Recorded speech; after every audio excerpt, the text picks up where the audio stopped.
प्रणाम, मैं हूँ आप सबकी अपनी अक्षरा सिंह और मैं आ रही हूँ आप सभी लोगों से मिलने बिहार में भोजपुर जिला के माँ काली बखोरापुर वाली की धरती ग्राम बखोरापुर के सरकारी स्कूल मैदान में बड़े भैया समाज सेवी एवं बिहार के जाने माने उद्योगपति अजय सिंह जी के द्वारा आयोजित हिंदू नव वर्ष उत्सव में शामिल होने और आप सभी लोगों से मुलाकात करने 6 बजे आना मत भूलिएगा। See you all there, love you all guys, thank you.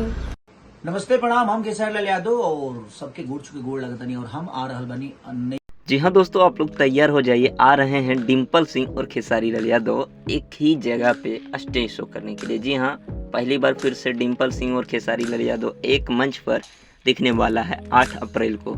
तो भाई 30 मार्च को अक्षरा सिंह और 8 अप्रैल को खेसारी लाल यादव और डिम्पल सिंह देखने को मिलेगा एक ही मंच पर। तो तैयार रहिएगा, जितने भी खेसारी लाल यादव के फैंस हैं, आप लोगों को भरपूर मज़ा आने वाला है।